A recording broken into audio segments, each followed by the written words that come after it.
Bon, on est au Japon. Je pèse mon saumon fumé dès le matin là, j'ai l'impression d'être un Qatari. Et je m'étais dit, Je te disais, c'est hyper relaxant. je voulais juste vous partager la vue depuis la fenêtre de l'hôtel qui est absolument incroyable, c'est Shinjuku, si jamais. Pour la première fois au Japon, j'ai pu filmer dans une salle en toute légalité, on va dire, sachant que j'avais déjà essayé à la sauvage quand j'avais 20 ans, mais vraiment avec des plans tapeurs, sachant que c'est interdit, sans permission. Et cette fois-ci, j'ai demandé une permission, donc si jamais vous allez au Japon et vous voulez filmer en salle, il vous faut une permission que vous devez demander au staff, vous devez signer des papiers, etc. Il y a des règles très strictes à suivre. Et c'est un peu le problème du Japon, et comme dit Antoine, c'est un peu la police anti-fun par moment. Donc ça a ses avantages et ça a ses inconvénients, notamment pour des moments tout simples de vie où tu dois réfléchir à 1000 trucs en même temps pour être dans les règles, toujours être dans les règles. Ce qui fait effectivement un côté par moment anti-fun du Japon, mais comme je dis aussi, c'est ce qui en fait son côté très relaxant, très apaisant, parce que tu sais qu'il va pas y avoir de dingueries qui vont se passer, quoi.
Mais je sais pas si vous vous rendez compte, on a réussi à filmer dans une salle au Japon. D'ailleurs, j'ai ouvert un compte secondaire training sur Instagram, si jamais vous avez Instagram et vous avez envie de suivre du training, qui s'appelle Lucas Gouif Training. Je mets des trainings là-bas que je fais en collab ou tout seul dans des salles. Quand je voyage, j'aime bien justement la nourrir cette page. Bon, je voyage pas tant que ça, mais bon, j'aimerais bien. Donc si jamais c'est dans la description de la vidéo, tu pourras aller voir tout ça, notamment le workout qu'on a fait aujourd'hui avec les clips en vertical. Qu'est-ce que tu penses du Japon et Yokohama là, Antoine? C'est quoi les premières impressions? Hyper relaxant. En fait, par rapport à Tokyo, j'ai l'impression que les gens ils sont en slow motion. Tu vois, rien que la cadence de pas des gens là, ils sont tout calmes. Et du coup, j'ai l'impression que tu t'alignes par rapport à l'environnement dans lequel t'es. Bon, je suis pas tout seul, donc je vais essayer de pas crier. Je suis là pour vous montrer ce que je vais manger. Là, j'ai un sukiyaki chicken. Il y a du riz, il y a un œuf. C'est fantastique, mais attends, vas-y. Regarde-moi ça. Voilà, il y a un peu de tofu aussi. T'as ton œuf, il y a tout ce qu'il faut là-dedans. C'est un de nos plats préférés quand on vient ici. Le restaurant, si jamais tu viens, c'est Otoya, il est fantastique. À nouveau, c'est mon préféré. Et puis j'ai rajouté aussi du tofu. Il n'y a rien là-dessus, j'ai juste une petite sauce que je vais rajouter. Et je te disais que c'était stylé ça parce que regarde, j'ai les macros de ce que je bouffe ici sur ce restaurant là quand tu commandes en ligne. Ils te mettent les infos nutritionnelles. Donc tu vois, j'ai 881 cal, donc là c'est tout mon plateau, 42 protéines, 29,1 grammes de lipides et 102 de glucides. Donc comme tu peux le voir, c'est quoi ce truc là? Et il y a du sel là en crevé, mais bon vas-y c'est pas grave. Le truc quand tu arrives au Japon, tu as pu le voir, je pense que tu as déjà voyagé, mais le problème c'est que tu as toujours le ventre retourné, mais pas à cause de la bouffe, tu as toujours les intestins retournés, je devrais dire. Et c'est parce que, comme tu peux le voir dans ce que tu manges, généralement quand tu manges dehors, il y a rarement des fibres. Et n'oublie pas que la recommandation elle est aux alentours de 15 grammes de fibres pour 1000 calories. Et en vrai, ça peut... Les calories peuvent aller vite, mais les fibres vont rarement suivre. Donc je vais te montrer un peu nous ce qu'on fait avec Antoine pour réussir à avoir les fibres au Japon et faire en sorte de ne pas avoir les intestins défoncés parce que, en vrai, là, je sais pas si tu as déjà voyagé en Asie, mais c'est très fréquent qu'il y a des gens qui soient constipés pendant 10 jours en arrivant. Tellement, tout ce qu'ils mangent, c'est du riz. Généralement, c'est humide l'été, donc là, ça va, on est en hiver, donc c'est pas le cas, donc tu es très déshydraté. Et en plus, tu as ton changement le décalage horaire qui fait que les heures où normalement tu es sur le trône, là, tu es en train de marcher dans la rue. Tu vois. Donc il n'y a rien qui va. Pour le transit, il n'y a rien qui va. Donc il faut absolument gérer ses fibres, il faut absolument gérer ses lipides et il faut absolument boire. Parce qu'à nouveau, quand tu bouges beaucoup, tu bois pas des masses. Et si tu as ce Big 3 là, donc les 3 à respecter, Ça va pas forcément bien se passer, mais ça va mieux se passer. Mais en vrai, c'est super important que tu captes ça parce que je suis persuadé, je dis depuis toujours que 80% des gens qui se pensent gros, ils sont peut-être gros, mais surtout pas mal constipés. Donc en gros, ils vivent avec un... Tu sais, ils vont aux toilettes le matin et en fait, ils font ce qu'on appelle un genre 50%, tu vois. Donc ils sont toujours encombrés pour rester corrects. Ouais. Et vivre encombré plus quand tu as du body fat que tu veux perdre, bah, tu te sens encore plus mal. Et c'est pas ouf, c'est pour ça que c'est si important pour se sentir bien dans ta journée, être productif, kiffer ta vie, bien respirer, tu sais quoi. Être bon aussi dans le sport, d'avoir un transit de pro gamer. Et ça passe par ce que je viens de te donner. Des fibres, des lipides bien où il faut, donc aux alentours du gramme. Et ta flotte, il n'y a pas une recommandation de flotte en particulier. Forcément, tu auras besoin de plus boire si tu vas plus transpirer, si tu transpires la nuit, s'il fait chaud, etc. Juste, voilà, bois pendant le training et bois quand tu manges. Et ça devrait suffire. Ouais, si tu veux de la fibre aussi, regarde. Ils sont tellement OP, les Japonais, qui te mettent un broc. Sur un sujet qui est tout autre, mais tu sais quoi, vu que j'ai mis du training au début de la vidéo, normalement, il y a une question que j'anticipe. Vous ne l'avez pas posée encore, ok? Je sais, personne n'a posé cette question, mais je l'anticipe parce que je trouve ça révolutionnaire, absolument ultra intéressant, ce que je vais vous partager, la façon dont on fonctionne avec Antoine dans le système fluide, en fait. Donc, comme vous le savez, la partie entraînement du système fluide, on l'a basé sur le nombre de séries effectives, bien réparties en fonction de ce qu'on veut faire, ce qui est nécessaire de faire aussi pour progresser. Et donc on a une sorte de tableau en fait, où il y a le total de tous nos sets sur tous les muscles à la semaine. Et en gros, plutôt que de se dire que lundi je dois absolument faire ça, mardi je dois absolument faire ça, mercredi je dois absolument faire ça, on se dit ok, j'ai une semaine pour faire mon tableau. Donc bien sûr, il y a une répartition idéale, qui est autant idéale au niveau de la répartition pour la récupération et pour la faisabilité dans ton emploi du temps. Mais je me mets un cran de flexibilité à fond, ici aussi, pour tout le temps respecter ce qui est d'après moi le ciment de la réussite, qui est l'adhérence. Donc en gros, je fais tout ce que je veux, tout le temps, tout dans l'excès mauvais, donc je ne vais pas faire les biceps le lendemain du dos ou des bails comme ça, enfin, j'essaye d'éviter, mais je ne vais pas m'attarder sur des détails pour guider en gros mon adhérence. Moi, mon adhérence, c'est le confort, c'est le plaisir, c'est la réussite et c'est le résultat également, tu vois. Et en l'occurrence, pouvoir faire tout d'un coup une séance d'eau, juste d'eau, parce que j'en ai envie, bah, je trouve ça incroyable. Pouvoir arriver dans une salle de sport à l'autre bout du monde, là au Japon, pouvoir faire une demi-séance, parce que là aujourd'hui on a fait que des 2 séries, on n'avait qu'une heure pour filmer en gros. Donc je voulais vous montrer un maximum d'exercices. Bah voilà, je peux faire des plus petites séances sans que ce soit un problème. J'ai juste la responsabilité de rattraper par la suite, tu vois. C'est comme les macronutriments, les totaux caloriques plutôt. C'est pour ça qu'à la base j'avais appelé ça le MyFitnessPal pas de l'entraînement, pardon, j'en avais perdu le nom. Parce que tu t'offres cette flexibilité et tu t'intéresses aux essentiels, ce qui va être dans l'entraînement, le volume de séries effectives, et dans la nutrition, les calories et les macronutriments. Plutôt que de te mettre un stress et un plan rigide, tu peux booster ton adhérence et faire ce que tu veux, quand tu veux, tant que tu respectes en gros tes fondamentaux qui va être ton volume de séries effectives à la semaine. Bien sûr, ça peut amener sur des dérives et tu peux avoir de la sub-optimisation. Mais est-ce que réellement, tous les jours de ta vie, toutes les séances de ta vie, tu as envie d'avoir de la suroptimisation? Sachant que tu es toujours dans l'optimisation, si tu fais ce qu'il faut faire pour progresser. Tu progresseras quand même. Tu pourrais peut-être un peu plus progresser si tu avais un peu plus récupéré entre 2 séances par exemple. Mais est-ce que, en fait, tu vois, c'est toute ma réflexion, là je raconte ma vie, est-ce que c'est pas plus intéressant pour toi, et tu peux poser la question, d'avoir justement cette liberté de faire les séances que tu veux dans ton volume, donc dans ton requis pour progresser et t'assurer de progresser? Moi je trouve que oui, et c'est ce que j'ai décidé de mettre en place dans le système fluide et que j'applique moi bien sûr. Et c'est pour ça que voilà, dans différentes vidéos, que ce soit avec Antoine ou alors avec des guests, tu vois, avec Avril, avec Saex, bah, on fait toujours des séances qui sont hors de notre structure, par exemple upper lower, et on fait ce qu'on veut et ce qu'on a envie de montrer à la personne qu'on rencontre, ce qu'elle a envie de faire aussi, le volume qu'elle a envie de faire. On a une flexibilité absolue là-dessus. Ce que je trouve incroyable et ce que je trouve même nécessaire pour grandir dans la musculation, évoluer dans la musculation, continuer à la musculation. Et surtout, avoir tous les résultats que tu veux avoir. Ça, c'est super important parce que notre adhérence, après tout, c'est la fissure. Tu vois, une des raisons pour laquelle les gens ils ont tant de mal à accepter qu'ils peuvent manger plus pour se sentir mieux, avoir plus d'énergie de manière générale, ou perdre du poids, parce que souvent la discussion c'est la perte du poids, tu vois. Et c'est parce que comme d'habitude, fient à leurs sensations en fait. Ils ont l'impression de ne pas pouvoir manger. Moi, si je mange ça, je pense que je vais prendre 10 kilos. Et le truc, c'est que, t'as pas forcément tort, mais c'est pas pour autant que t'as raison. Parce que, en gros, à chaque fois que tu termines un repas, il va y avoir, dans ta journée, il va y avoir l'assimilation des nutriments qui va prendre des heures. Et donc, plusieurs heures après un repas, tu vas progressivement passer en surplus. Même si, à la fin de la journée, tu es en déficit. Donc, en gros, quand tu veux perdre du poids, tu vas, dans cette journée où tu veux perdre du poids, prendre du gras. Ouais, tu vas passer en surplus avec ce que tu manges.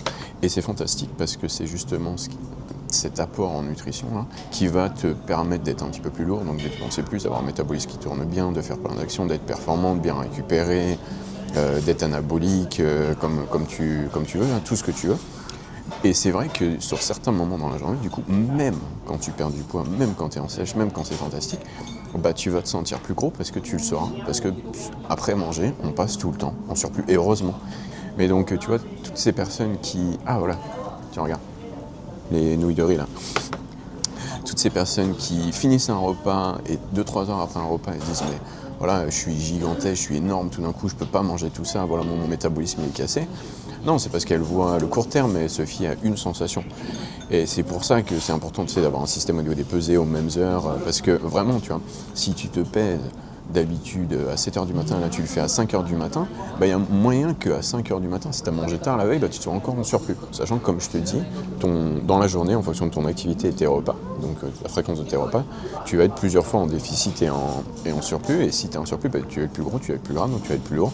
Donc tu pourrais avoir l'impression de devenir gras, alors qu'au final, c'est ce qu'il faut manger pour réussir à perdre du poids et surtout avoir une belle vie, être fonctionnel, maintenir ses performances, rester musclé ou devenir encore plus musclé, tu vois.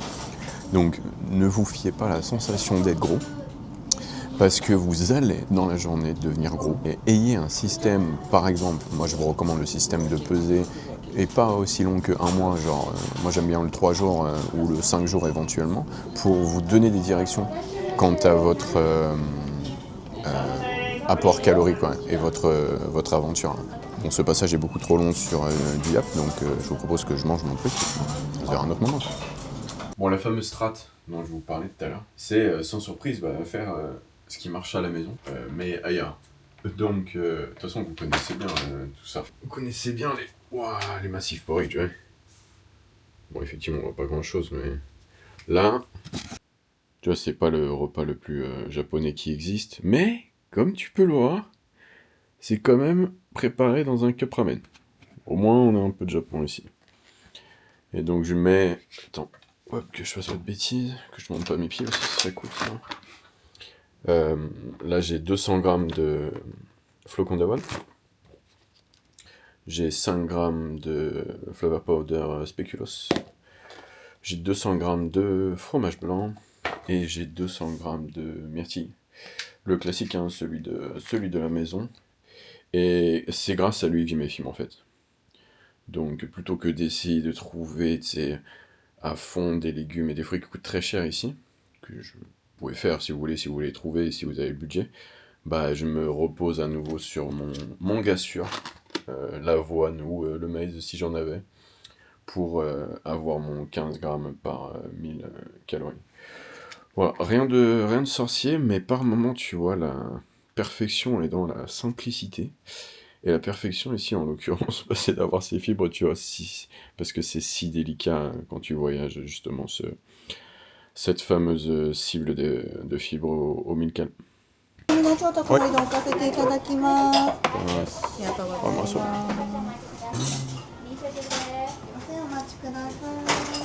Bon, c'est pas évident de filmer dans les restaurants japonais, surtout les petits fast-food comme on a aujourd'hui. Et on est à Yoshinoya. À ma connaissance, il y a 3 chaînes de fast-food, en tout cas populaires, de gyudon. Donc c'est du bœuf, des marinés avec des oignons sur un bol de riz. Et comme vous avez pu le voir sur mon plat, moi j'ai mis du radis, avec de la sauce yuzu. Et Antoine, il a pris un stamina bowl XXL où il y a un œuf en plus d'un maxi bol avec du bœuf. Bon bref, c'est pas facile de filmer, mais j'avais quand même envie de vous le proposer et vous le montrer, sachant que c'est ici, c'est ça le fast-food en fait. Bien sûr, il y a des McDo, bien sûr, il y a des KFC, etc.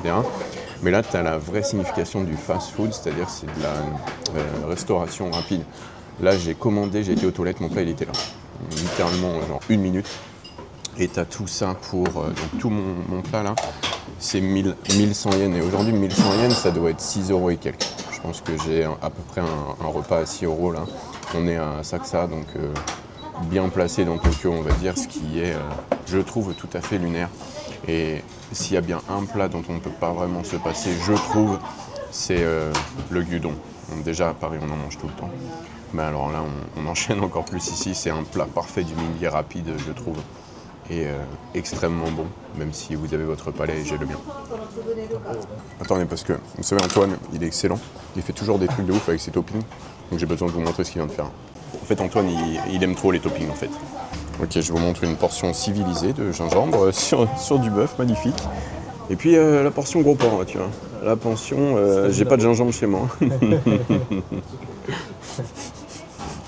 Quel Saint-Just, putain. Non, parce que Lucas il aime bien se foutre de ma gueule, mais ce qu'il vous a pas dit c'est que on a des Japs à Paris. Et la particularité qui fait qu'on va tout le temps au Jap, c'est qu'il y a du gingembre dans le riz. Et même on se disait putain, je sais pas où ils achètent leur gingembre, il est giga bon, bref c'est devenu la denrée rare. Là je trouve le One Piece, forcément je blast et je passe pour je sais pas quoi. C'est vrai, j'avoue j'ai un peu pas dosé, même moi là c'est en train de m'arracher un peu la tronche. Mais par contre ouais c'est giga bon et ouais, je suis en train de kiffer là.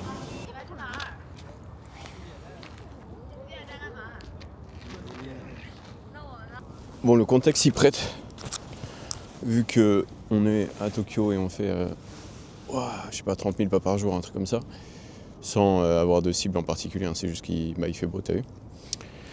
Le deuxième sujet de cette vidéo, ou le troisième, je sais même plus, c'est la question que peut-être vous vous posez, et à laquelle je vais répondre avec grand plaisir et en détail, avec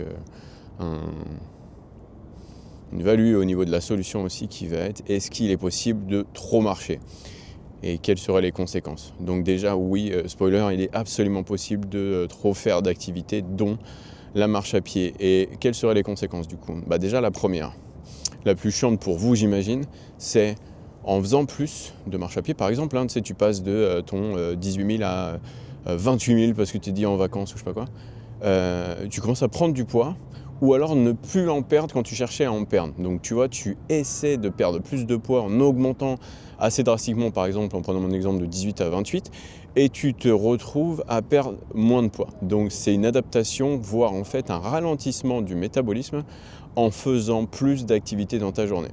Et bon, j'ai déjà fait plein de trucs sur le métabolisme, donc je ne vais pas y passer 20 ans, mais en gros c'est lié à la fatigue. Il y a 24 heures dans une journée. Tu vas peut-être bouger un petit peu plus en montant tes pas, mais du fait que tu accumules énormément de fatigue, tu vas inconsciemment beaucoup moins bouger sur le reste du temps où tu passais pas de temps à bouger. Tu vas en gros faire moins d'activités ménagères chez toi. Je sais pas, moins de mouvements dans tous les sens chez toi aussi, parce que tu n'as plus d'énergie tout simplement. Un bon moyen de savoir si tu marches trop, c'est de regarder deux choses. La gueule de ta maison ou de ton appartement. Si c'est un bordel sans nom, tu peux être sûr que tu marches trop. La deuxième, c'est si ta vie sociale, elle a disparu ou alors elle est encore moins existante qu'elle l'était avant.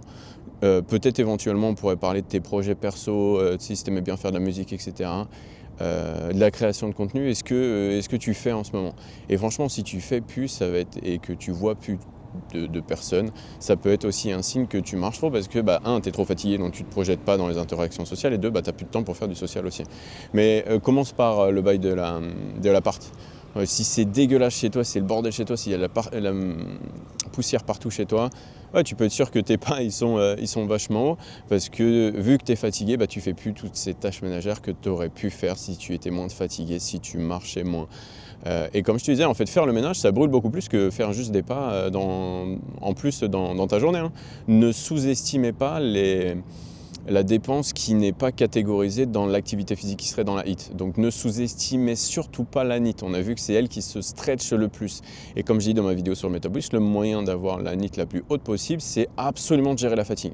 En fait, c'est ta fatigue physique, ou puis ça pourrait être nerveuse aussi, pourquoi pas, qui va te descendre ta NEAT. Ce sont tes mouvements qui sont... il y a une partie de la NEAT qui sont les mouvements inconscients. Et il y en a pas mal dans la journée, il y en a vraiment beaucoup, ne sous-estimez pas ça.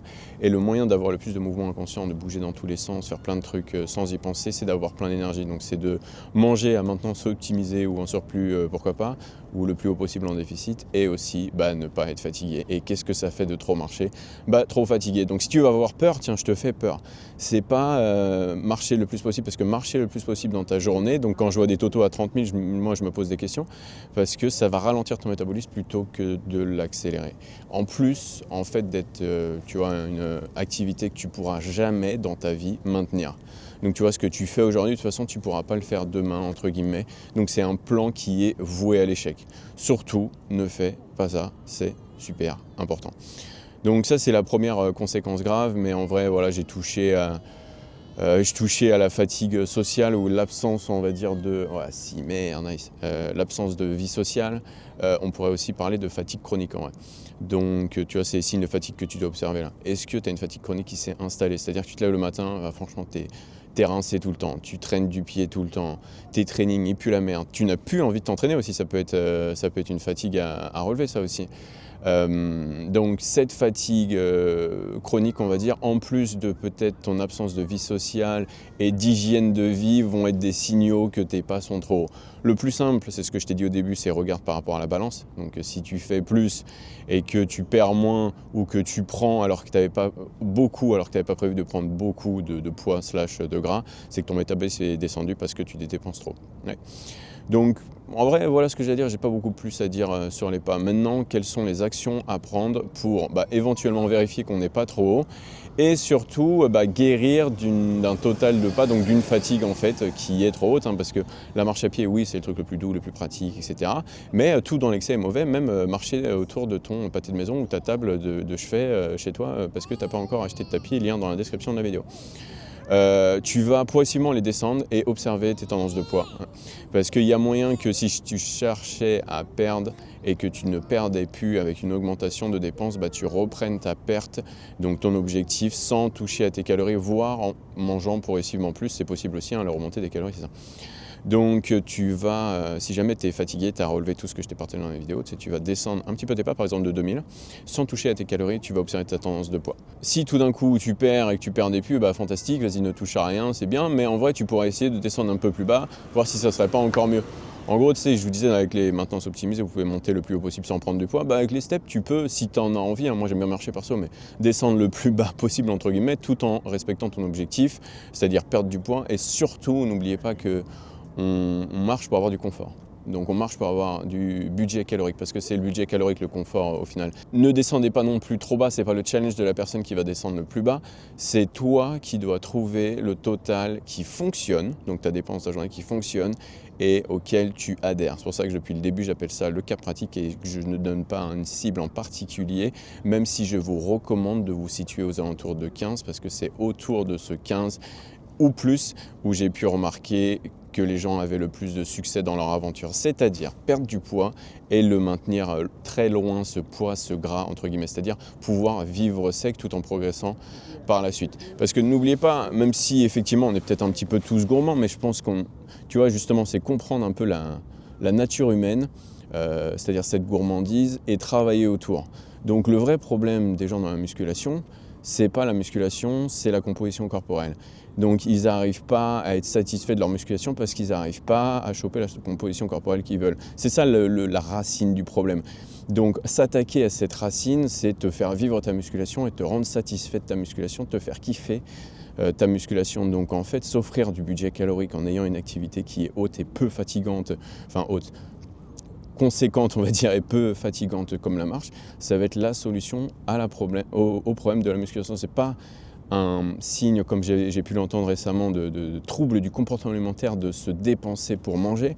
C'est la réponse à la problématique qui est l'incapacité à maintenir une composition corporelle dans laquelle on se sent bien parce qu'on n'a pas assez de budget calorique, parce qu'on est trop sédentaire, on ne bouge pas assez. Enfin, vous imaginez que la musculation, ça brûlait assez parce que c'est dur, mais en fait, on a vu que ce n'était pas le cas. Ouais.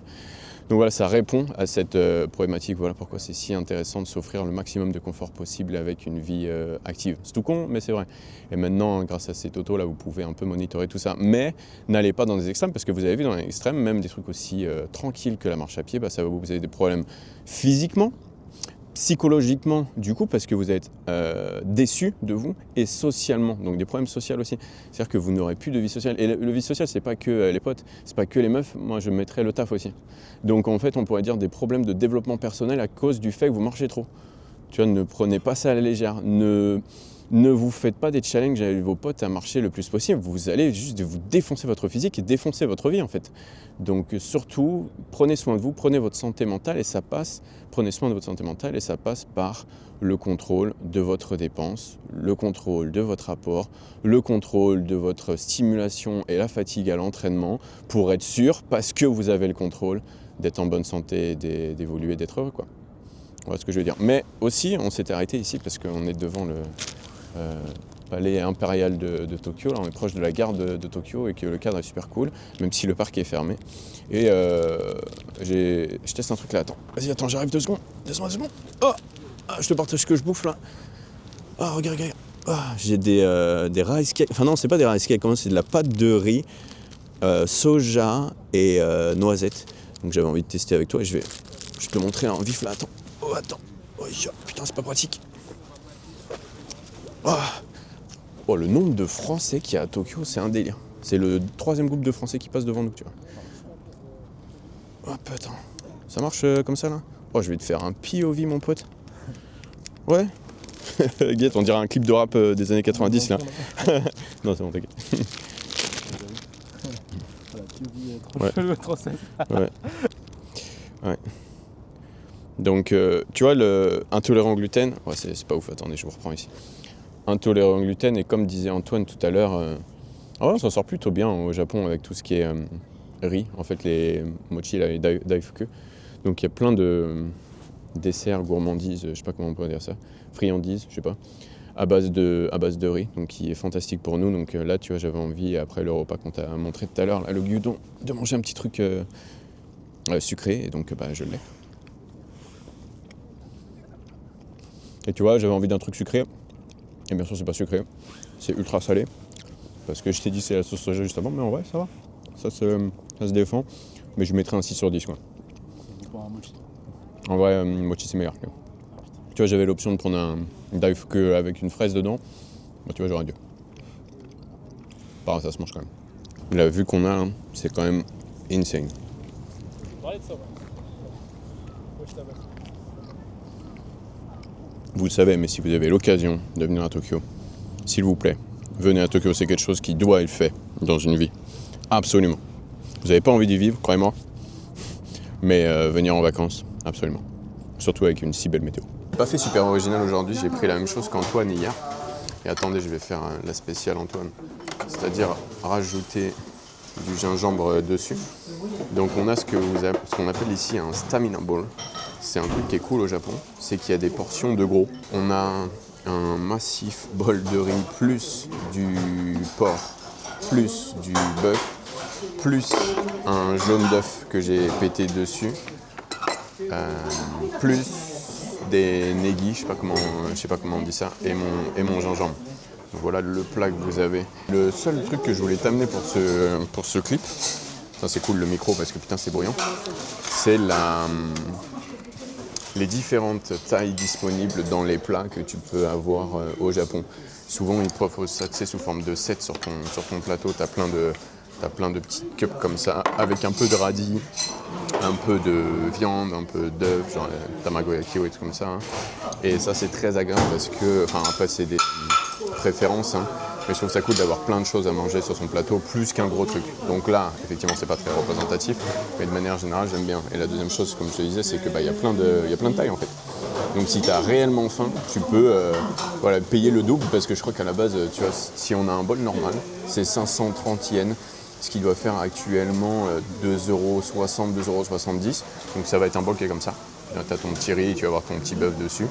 Mais tu peux quasiment le transformer en ça en doublant le prix. Donc tu peux te retrouver avec un plat à cette fois, 5,80 €, un truc comme ça. Donc ça va être 1081 et une portion qui va te tenir toute l'après-midi. Donc tu vois, c'est souvent, nous en Occident, on va dire, on a des portions pour manger moins, donc sans riz, etc. Ici, bien sûr, il y a aussi avec différents plats, mais ici, il y a des portions pour manger plus. Et vraiment pas qu'une. Là, on a 5 options, je crois, pour augmenter la taille de ton plat. Je trouve ça super intéressant de voir que dans ce pays de la finesse, on va dire, donc ça, c'est pas tout à fait vrai, mais quand même, on remarque que les gens, ils sont assez fins, surtout dans les grandes villes, parce qu'ils marchent beaucoup, comme d'habitude. On a des options pour manger plus que pour manger moins. Il y a un autre truc, je me souviens, c'était quand je vivais avec mon ex japonaise, il y a 15 ans maintenant, bien sûr. Elle était très fine, bien sûr, et elle était extrêmement intéressée par la prise de masse. Moi, je commençais la musculation, donc on faisait notre première prise de masse ensemble, on va dire. Et tu vois, c'est quand même très rare de rencontrer une femme qui ne fait même pas de musculation, elle ne faisait pas de musculation, je le redis, qui était intéressée par le principe de prise de masse. Donc tu vois, il y a ce souhait chez les femmes. Bien sûr, je peux pas généraliser à ce point-là, mais il y a comme ce souhait chez les femmes, même chez les femmes qui sont fines et qui aiment la mode, donc qui veulent rester assez fines pour pouvoir porter le vêtement, parce que ça c'est important, bien sûr. Ce souhait de bulker un peu. Donc je trouvais ça intéressant, j'avais envie de vous le partager plutôt que vous reparler pour une énième fois de bouffe, même si je sais plus si je vous ai dit qu'il y a du porc et du bœuf ici. Voilà. Bon appétit. Oh, c'est quoi ça? Il y a un petit truc qui va me faire puer de la gueule. Je sais pas ce que c'est, mais... Un truc qui sont forts. Ouais, un truc fort. Bon, je vous spoil pas que c'était définitivement pas un vlog muscu. C'est pas l'envie qui manquait pourtant, les gars, je vous rassure. Là, on sort du Gold Gym de Ginza. On a fait notre 4e ou 5e séance ici avec lui, là. Et on a pu en filmer une à Yokohama que tu as vu au début de la séance. Donc j'ai demandé à chaque fois et j'ai pas fait le pirate, parce que je suis pas fan de faire le pirate, en tout cas pas au Japon. Donc voilà, c'est bummer, c'est dommage parce que les salles elles sont fantastiques, il y a du matos tapeur. Mais je ne peux pas vous montrer tout ça. Mais guette un peu la situation aujourd'hui, on est samedi 8. Hier il faisait grand soleil, enfin tu as vu dans ce vlog il faisait grand soleil, regarde le 360 comment se tapait, enfin le 280 plutôt. C'est quoi, avant de partir, je m'étais un peu renseigné sur février, enfin j'ai vécu ici mais c'était il y a longtemps donc je m'en souviens plus. Je m'étais renseigné sur février et les books sur Reddit ils disaient les 4 saisons en une semaine en février et ouais effectivement. Je suis quand même super content de pouvoir voir de la neige à Tokyo parce que c'est pas tous les jours, en tout cas quand j'y vivais à nouveau c'était pas tous les jours.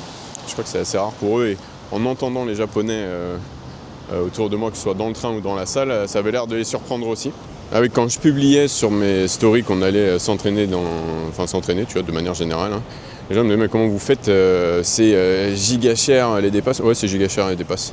Mais tu sais quoi, pour nous c'est un bon investissement pour passer une bonne journée, tu sais, ça fait partie de notre routine de vie, la musculation dans des conditions idéales, idéalement parce que c'est pas toujours le cas à la maison.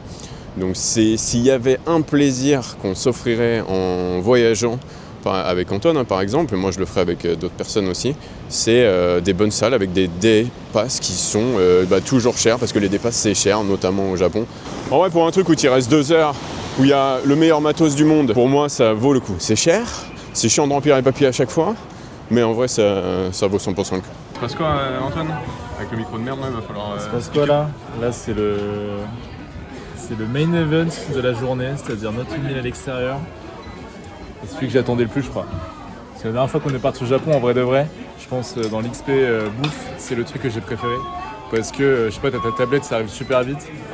Et tu peux vraiment faire des ordres de malade comme s'il n'y avait pas de lendemain, parce que ça coûte que dalle en plus.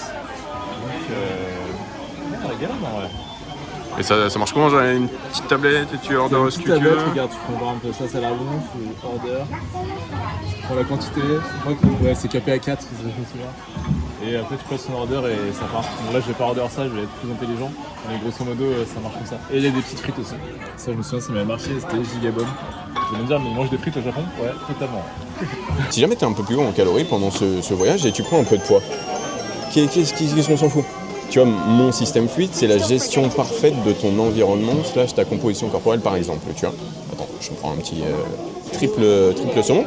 Donc imagine tu prends du poids, imagine tu prends du gras. Qu'est-ce qui te reste à faire quand tu rentres? Bah tu perds ce gras en fait. Il n'y a pas de big deal à avoir pris du gras pendant une semaine de vacances. Il y a un big deal à ne pas avoir de système et ne pas se rendre compte que tu as pris du gras pendant ces vacances et donc du coup ne pas réagir à cette prise de gras que tu ne souhaitais pas, je te laisse le décider, pendant ces vacances. Donc en vrai, les gars, il n'y a rien qui est grave. Vous ne devez pas rendre un truc facile, complexe, vous ne devez pas rendre la prise de gras légère avec des petites erreurs de tracking dramatiques parce que ça ne l'est pas. Prenez juste votre direction, même si vous êtes en phase de masse, même si vous ne voulez pas perdre sur le moment, bah là vous avez pris au point que ça ne vous plaît pas, ça impacte votre adhérence, vous vous sentez pas bien, perdez-le, faites 2 semaines de déficit après une semaine de vacances. C'est pas comme si à chaque fois que tu étais en déficit, t'arrivais plus à vivre, t'arrivais plus à manger, t'arrivais plus à progresser, ça n'arrive pas ça. Juste vire le surplus de gras, donc l'énergie qui a été stockée pendant cette semaine, ça va te prendre définitivement probablement 2 semaines si tu le fais bien, et ainsi soit-il. La musculation, c'est simple, on n'est pas compliqué. La nutrition sportive, c'est ultra simple. N'en faites pas quelque chose de complexe, surtout pas avec un système flexible que je ne veux pas que vous rendiez rigide. C'est pas fait pour ça, c'est justement fait pour combattre ça. Et du coup, tu vois, avec ces systèmes, tu vas mettre en place un système de nutrition qui va être un peu rigide selon tes préférences et un peu flexible selon tes préférences et tu vas te créer ton propre système de nutrition. Tu as vu, moi, c'est avec un tracking approximatif quand je suis en vacances, par moment de la légèreté dans le tracking, du gruyère tracking, qui va me faire accumuler un petit peu de gras sur la semaine, par exemple. Mais c'est pas grave, le gras c'est pas l'ennemi, d'ailleurs c'est plus un allié qu'un ennemi jusqu'à ce que, tu vois. Et si jamais tu as dépassé jusqu'à ce que pendant les vacances, comme je te disais, tu le perds, c'est pas du tout un problème et tu dois être déconstipé par rapport à la nutrition parce que c'est pas ok dans une belle vie et tu recherches une belle vie, notamment sous système fluide, d'être constipé comme ça, donc fais chill, relax, c'est facile, ne cherche pas à le rendre difficile pour avoir l'impression de faire quelque chose. Si jamais tu fais bien les choses en musculation, tu devrais pas avoir l'impression de forcer, tu devrais pas avoir l'impression de galérer parce que c'est censé être fluide, parce que tu as un système pour ça. Bon bref. Attendez, vite fait, long yap, mais je vous montre ce que j'ai là. Oh, le pauvre. Ouais, j'ai mon premier order. Moi, j'ai 2. C'était Rare Lean Tuna. J'avais envie de tester le bœuf. Il est bien gras, mais bon, pourquoi pas. J'ai jamais fait ça. J'avais envie de tester pour vous. Là, j'ai un assortiment de 3 saumons. Bon, il y en a un qui est un peu cooked, il y en a un qui est un peu gras, et il y en a un qui est un peu lean. Et là, franchement, honnêtement, je sais plus. Mais vas-y, viens, on va voir Antoine en vif là. Qui a pris un ordre. Attends, mais en fait, attends. Ce que j'adore avec Antoine, c'est trop cool de voyager avec Antoine parce qu'il a des choix alimentaires. Par moments, ils sont incroyables. Là, c'est ultra protéiné. Mais tu vois, ça, c'est quoi? Ça, c'est de la viande, on est d'accord? C'est du roast beef. Ouais. Donc, il a roast beef 1, roast beef 2, roast beef 3, roast beef 4. Ton lean, j'imagine, ou non, fatty tuna, ça? Double stack. Double stack, ouais. Et ça, c'est double stack. L'homme veut de la protéine, en fait. Tu vois, c'est comme ça qu'on reconnaît un go muscu. Il sait pas trop encore. Il prend juste des protéines. En vrai, ça c'est une habitude que j'ai pris depuis toujours à chaque fois que je vais en voyage, notamment du coup quand tu manges à l'extérieur, c'est avoir mon quota de protéines pour la journée parce que d'expérience, sinon je me retrouve dans la sauce le soir à l'hôtel avec un 90 grammes de prot à la journée et tu dois aller dans un supermarché acheter je sais pas quoi, sauf que là au Japon, t'as même pas d'option comme ça, c'est-à-dire ils vendent pas d'aliments riches juste en protéines. À chaque fois il y a de la sauce de partout, donc là, ce que je vais faire en fait, c'est que d'abord je prends l'order avec le max de protéines et ensuite ça va partir sur des sushis giga épais en riz là. Donc voilà, je vais commencer à me régaler. Pour l'instant, j'attendais que Lucas ait fini son yap parce que je voulais pas que les assiettes soient vides en fait quand il se retourne, pas qu'il me traite de gros porc. Mais j'ai déjà le gingembre, il était giga bon. Je sais pas si je vous ai dit le nom de la chaîne de sushi, sachant que très souvent vous allez avoir Kura Sushi, vous allez avoir Sushiro, et là on est à Hama Sushi. Donc celle-ci c'est la première fois que je le fais. Je l'avais vu dans une vidéo YouTube d'un Français qui s'appelle Malo, et me semble qu'il avait dit que c'était sa préférée. Donc j'avais envie de tester. Et surtout, il n'y avait pas d'attente, contrairement à que la sushi juste en face où il y avait 1h30 d'attente. 1h30. Bon, on est samedi, mais quand même. Un truc que j'aime bien dans les sushi, kaiten sushi comme ça, les sushi tournants, c'est qu'ils proposent du thé. Bon, c'est un peu galère le serving, pas très ok les femmes. Tu mets ta boisson à volonté, en fait ta thé vert à volonté, et le thé vert, donc avec de l'eau chaude bien sûr, avec les sushis c'est absolument parfait. C'est pas pour rien qu'ils font ça, mais vraiment c'est la pique expérience. Vous ne pouvez pas manger du sushi sans boire du thé vert, je trouve. Ça fait glisser, je sais pas, ça doit reset le palais entre les bouchées, c'est parfait. Je suis pas chef mais c'est cool. Et tu vois, c'est avec cet enchaînement de liberté, de flexibilité et d'erreurs, plus ou moins planifiées, que tu vas magnifiquement faire une prise de masse avec un total calorique qui est fixe. Je vous le disais dans ma dernière vidéo qui s'appelle comment link bulk facilement sur ma chaîne principale, sachant que celle-ci elle est sur la secondaire avec Antoine. Et je fais mes prises de masse idéalement avec un total calorique qui est quasiment tout le temps fixe.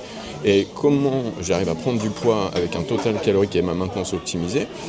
Parce qu'en fait, je fais des petites erreurs, mon métabolisme il bouge de moins en moins, j'explique la vidéo, je ne vais pas le refaire en gros, mais je me retrouve avec un métabolisme un peu plus bas parce que je fais moins que quand je cherchais ma maintenance optimisée à la fin de ma sèche, et je fais des petites erreurs de tracking plus ou moins voulues, on va dire, dans mon quotidien, qui m'amènent des petits surplus sur des journées de 300. Par moment, je serai exactement sur ma maintenance. Par moment, je serai à 200. Et tu vois, ce léger surplus, c'est exactement le léger surplus que tu recherches, notamment quand tu es intermédiaire et avancé. Tu as le fameux plus 5%. C'est ce qui fait que, tu vois, là, je suis entre 4000 et 4200 depuis, 3 mois. Peut-être 3 mois et demi maintenant. Et je suis passé à la fin de sèche à genre 77, là je faisais 83,3 hier, mais j'ai perdu un peu, j'étais à 84 à Paris. Donc j'ai 7 kilos, ce qui est un total dans une phase de masse pour l'instant qui est parfait, c'est à peu près. Moi je m'attends à gagner 7-8 kilos par phase de masse généralement, qui me convient parfaitement, sans avoir touché mon total, sans avoir poussé un surplus qui n'était pas nécessaire, parce qu'il instaure tout seul quand tu es à maintenance optimisée et que tu vis et que tu as un système assez flexible comme le nôtre, parce que des erreurs, il y en aura. Donc voilà comment je fais mes bulks, voilà comment je fais le mieux mes bulks. Et bien sûr, si à un moment je commence à perdre du poids pour X raisons, je me montrerai lesquelles. Mais pour l'instant, j'en ai toujours pas besoin et cette bulk, elle est parfaite.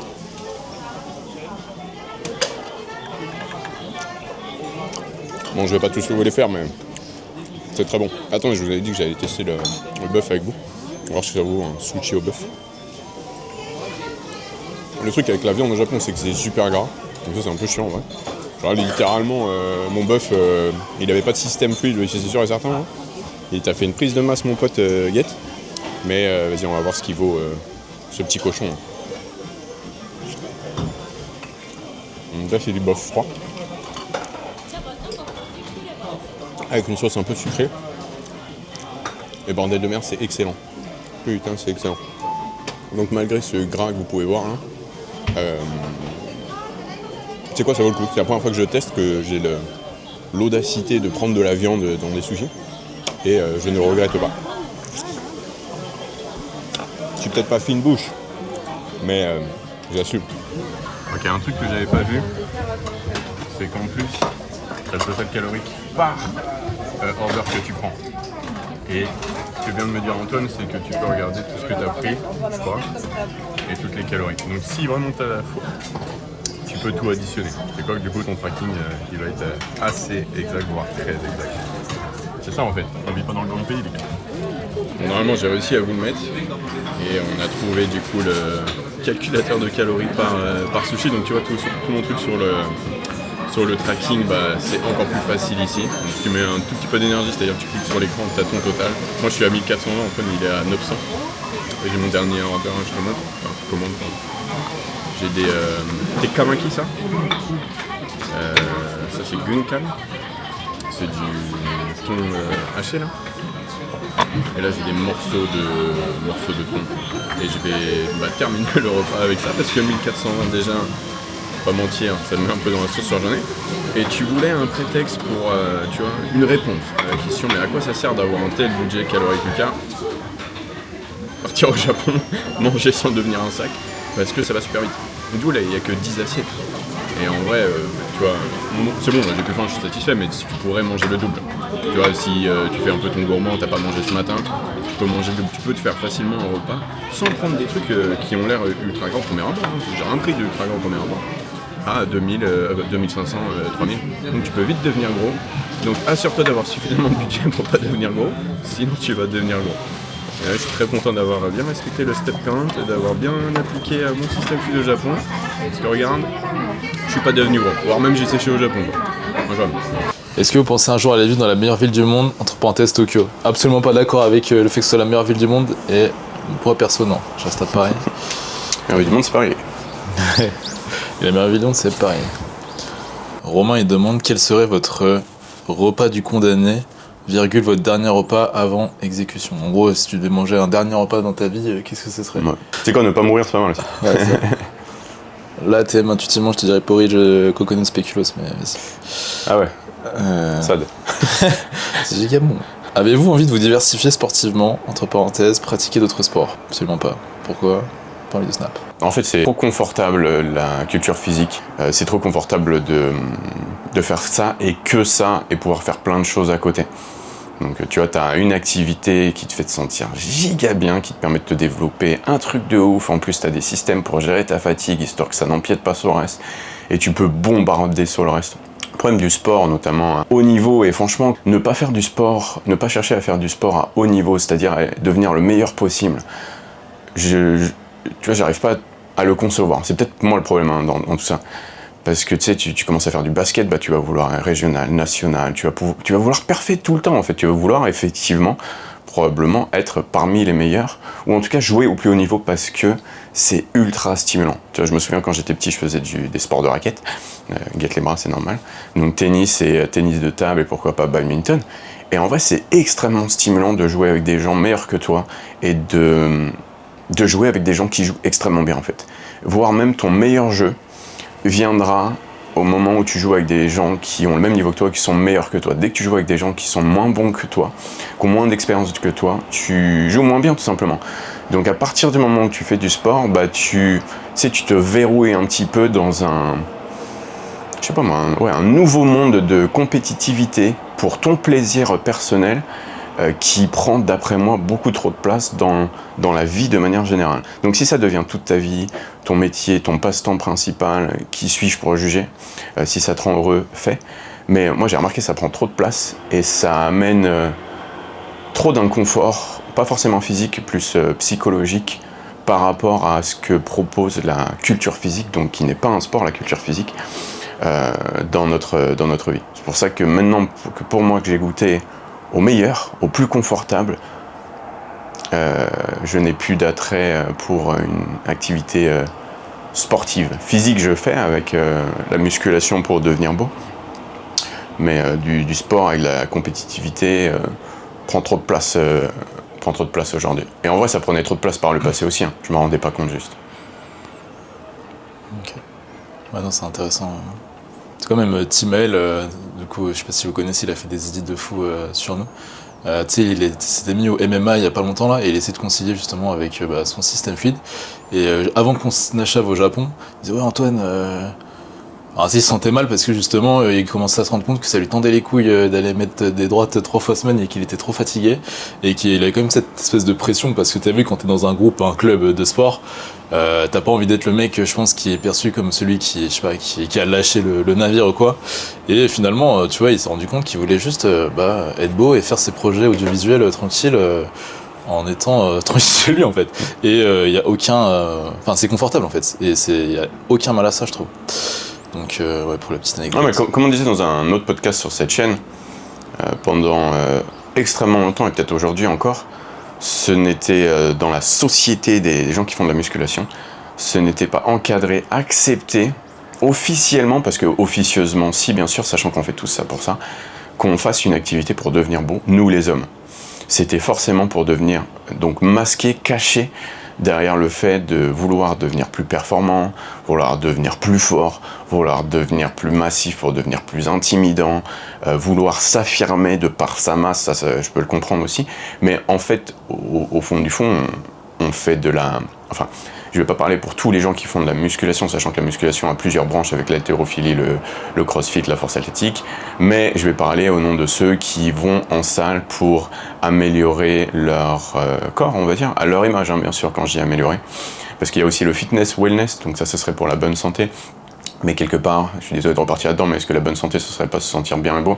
Donc je pense que si, donc quelque part, il y a au moins 50% du job où tu dois te sentir beau. Donc en fait, faire de la culture physique, c'est travailler à devenir plus beau, à son image.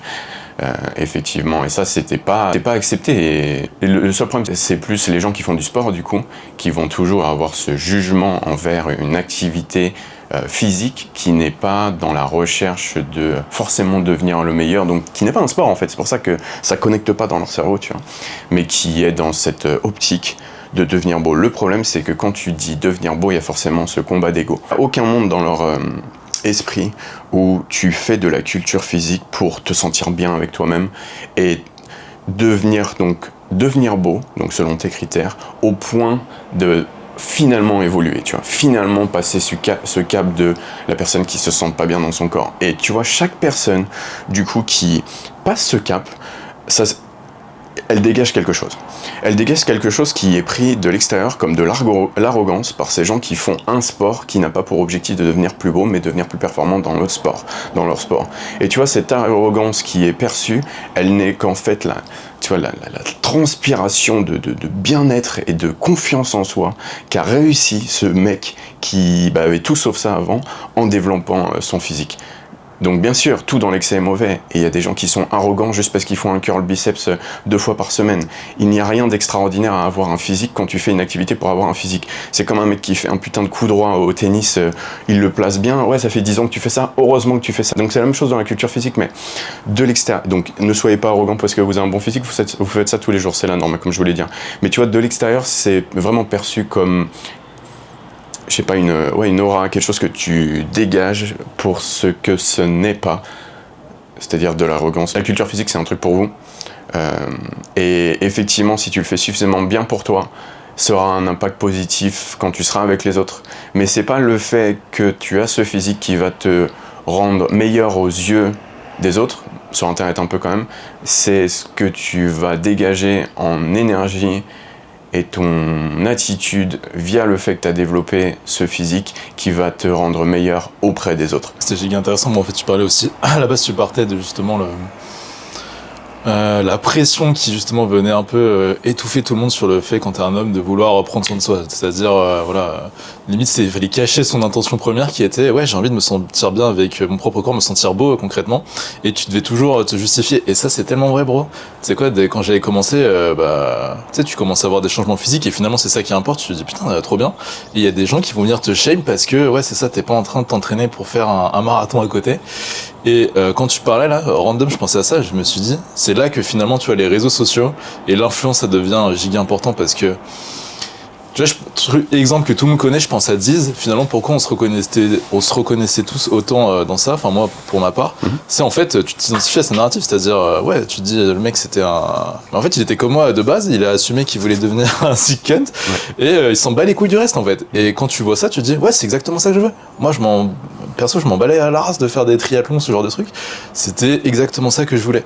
Et pour ça c'est souvent on dit ouais les réseaux sociaux ça amène de la comparaison, en fait déjà tu sais, comme il vient de dire Lucas, t'as pas à te comparer, tu as déjà le pouvoir accéder, visualiser des choses que t'aurais pas pu visualiser depuis ton petit patelin là, et que ça te donne des visions, tu sais, rien que pour ça on devrait avoir de la gratitude en fait. Ouais. Et je me dis, en fait c'est magnifique que les réseaux ça existe à ce niveau-là. Donc, C'était super 10 parce que, pour ceux qui connaissent 10, est-ce qu'une seule seconde, une fraction de seconde, vous vous êtes intéressé à son physique? Non. Franchement, j'en ai aucune idée de son équilibre musculaire, j'en ai aucune idée. Le seul truc qui nous a marqué chez ce profil qui a changé une génération, c'est son attitude. Ouais, 100%. Donc il est la représentation même de la puissance de la culture physique sur quelqu'un, homme et femme. Regarde Ziz, apprends de 10 si tu veux, juste ne te dote pas, vis ta meilleure vie et justement pratique cette activité qui n'est pas un sport, parce que j'ai vu qu'il y avait une question comme ça aussi. Accepte que tu fais ça juste pour te sentir bien et beau et utilise ce tremplin pour devenir un putain de pro gamer dans la vie et briller parce que c'est tout ce que tu as toujours voulu. Ouais, c'est bon ça. Mais en fait, c'est quoi ce sujet? Ouais, il est infini parce que, comme tu dis, en fait, c'est comme plus j'ai d'années là d'XP, plus je me rends compte à quel point c'est la première porte vers l'éveil. C'est Lucas qui avait verbalisé ça, ça m'avait marqué. Parce que c'est totalement vrai. Comme on dit depuis tout à l'heure, c'est pas t'as un physique, ok, maintenant toutes les portes de la vie elles vont s'ouvrir et t'es au nirvana. Néanmoins, tu vois, pour se sentir bien avec soi-même, donc avoir une bonne relation avec toi-même, avoir une bonne relation avec ton corps, pour moi c'est indispensable parce que c'est. Ouais, je peux pas dire c'est la base, mais si, c'est la base en fait. C'est-à-dire que tu peux pas apprécier la vie si tu t'apprécies pas toi-même déjà comment tu te sens et visuellement. Ensuite, une fois que t'as ça, bah là c'est ça en fait, c'est la plus grosse transformation que je vois à chaque fois chez les gens. Donc au-delà de visuellement c'est cool, il y a du changement, mais c'est vraiment dans leur regard. Tu sais, tu regardes dans leur regard, ils ont plus du tout la même perception, je sais pas, du monde et d'eux-mêmes parce que maintenant ils disent ok. Là, je suis gigabo, là, je suis un putain de god. Qu'est-ce que je peux entreprendre maintenant? Et c'est tellement vrai ce que Lucas vient de dire, et c'est pour ça que je trouve que c'est hyper important d'avoir la bonne perception de la pratique, c'est-à-dire qu'il y a une forme finalement de self-love en vrai de vrai. C'est-à-dire, si tu veux le meilleur pour toi-même, donc tu fais ce qu'il y a à faire indépendamment de toutes les croyances limitantes qu'on peut te balancer sur le côté. Et je dis ça pourquoi? Parce que finalement, là, toutes les choses qui m'ont le plus ralenti. Bah, si je fais une rétrospective sur mon parcours, bah, c'est justement un peu ces remarques à la con où tout le monde ouvre son cul pour raconter leur vie, alors que toi, fondamentalement, tu sais, quand tu le fais, tu te sens giga bien. Et tu sais quoi, là, je suis en train de repenser à tous les moments où on a essayé de me guilt trip justement pour vouloir prendre aussi soin de moi. Je me dis, en vrai de vrai, tu sais quoi, j'ai fait des trucs que je regrette dans ma vie, mais ça, j'en ai absolument aucun, tu vois, même toutes les fois, ouais. Je regrette 0 minute investie dans ma culture physique. Donc, voilà.